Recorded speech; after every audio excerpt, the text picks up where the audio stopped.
దేవుని ఘనమైన నామమునకు స్తోత్రములు. ఈ వాగ్దానం వింటున్న మీకందరికీ మన ప్రభువును ప్రియ రక్షకుడైన యేసుక్రీస్తు నామములో శుభములు, మా హృదయపూర్వకమైన వందనములు తెలియచేస్తున్నాం. ఈరోజు దేవుని వాగ్దానం యెషయా గ్రంథం 3వ అధ్యాయము 10వ వచనం. మీకు మేలు కలుగును అని నీతిమంతులతో చెప్పుము, వారు తమ క్రియల ఫలము అనుభవింతురు. ఈ మంచి వాగ్దానం వింటున్న మనందరి వినికిడిలో మంచి దేవుడు నెరవేర్చునుగాక. ఆమేన్.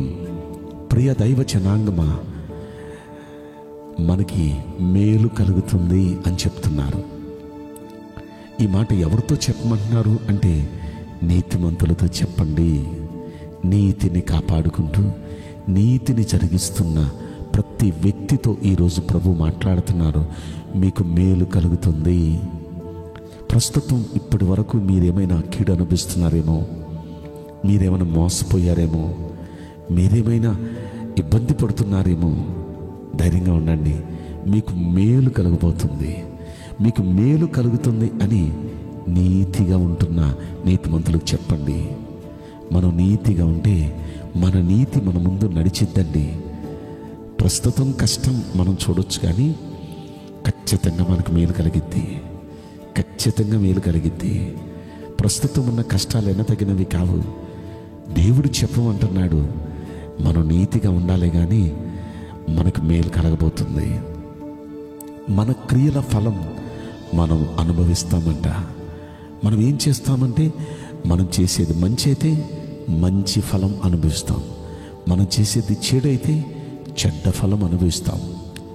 ఓ చోట ఆదికాండంలో మనం చూస్తాం, అక్కడ నీవు సత్క్రియ చేసిన యెడల తల ఎత్తుకొనవా, వాకిట పాపం పొంచి ఉంది అని కయ్యనుతో దేవుడు చెప్తాడు. సత్క్రియ చేయి కయ్యను, బయట దుష్కార్యం చేయమని పాపం అపవాది పొంచి ఉండి నిన్ను ప్రేరేపిస్తాడు. ఈ చెడు చేయి, ఈ చెడు చేయి అని. నువ్వు చెడ్డ కార్యం చేయొద్దు, ఎందుకంటే నువ్వు చేసే చెడ్డను బట్టి నువ్వు చెడ్డ అనుభవిస్తావు. నువ్వు మంచి కార్యం చేస్తే, సత్క్రియ చేస్తే ఖచ్చితంగా నీకు మేలు జరిగిద్ది. తల ఎత్తుకునేటట్టు ఉంటావు నువ్వు. కనుక సత్క్రియ చేయి అని కయ్యంతో చెప్తే, దుష్టుడు ప్రేరేపించి తన తమ్ముడిని చంపేయమంటే తన తమ్ముడి మీద పడి చంపేశాడు. చెడ్డ కార్యం చేశాడు. ఒక శాపగ్రస్తుడైపోయాడు. బ్రతికినంతకాలం ఒక శాపగ్రస్తుడిగానే బ్రతికాడు. ఒకసారి ఆలోచిస్తే అతడు చేసిన చెడ్డ తన జీవితకాలం అంతా వెంటాడిద్దాన్ని. ఇప్పుడు దైవ జనాంగమా, మనం చేసిన చెడుకి, ఆ చెడు కార్యానికి జీవితకాలం అంతా చెడు మనల్ని వెంటాడుతూనే ఉంటుంది. అది మంచి కార్యం చేస్తే మంచి మనల్ని వెంటాడిద్ది. నీ నీతి నీ ముందర నడుచును అని యెషయా గ్రంథం 58వ అధ్యాయంలో మనం చూస్తాం. దేవుని మహిమ నీ సైన్యపు వెనుకటి భాగమున కావలి కాయను అని.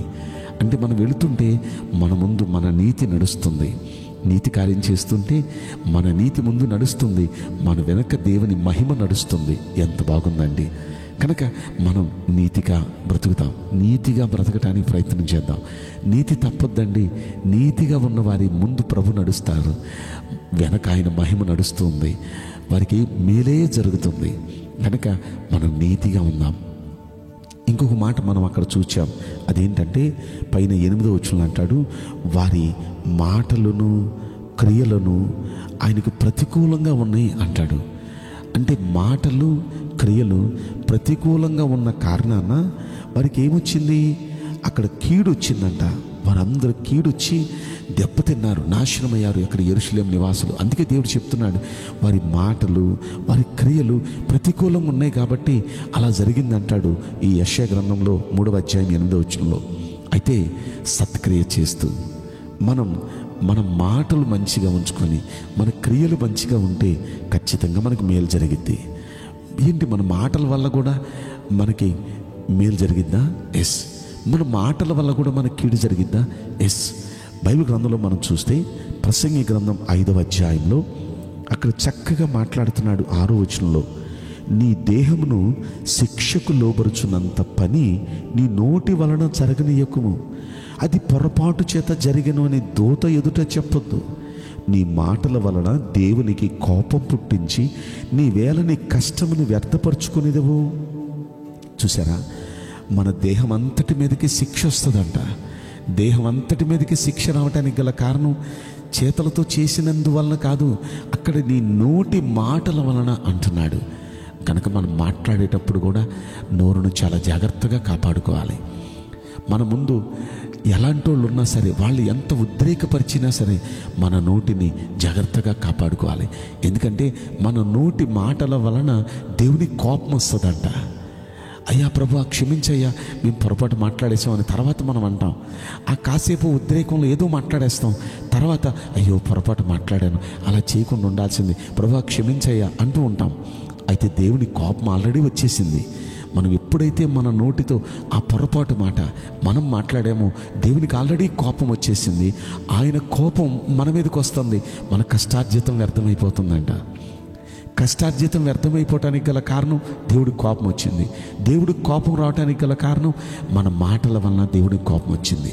కనుక మన మాటలు జాగ్రత్త.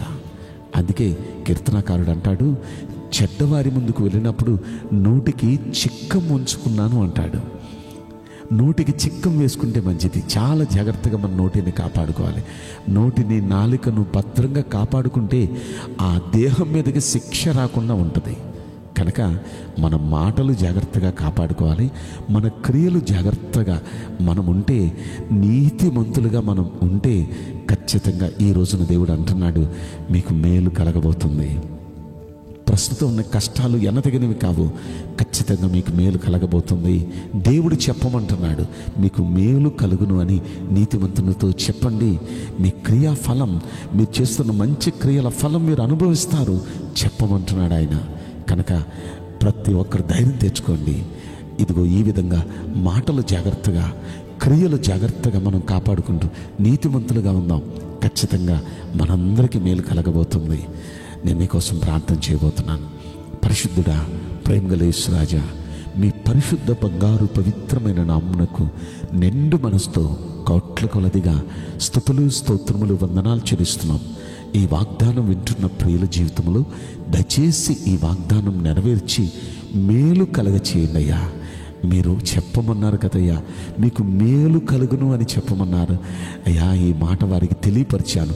దయచేసి వింటున్న వారందరికీ మేలు కలుగజేసి ఆశీర్వదించమని ఈ కొద్ది మనవులు నజరుడైన యేసుక్రీస్తు ప్రశస్తమైన నామములో మిక్కిలి వినయముతో ప్రార్థించి బ్రతిమలాడి వేడుకుంటున్నాం ప్రియ పరలోకపు తండ్రి. ఆమేన్. May God bless you all. Thank you.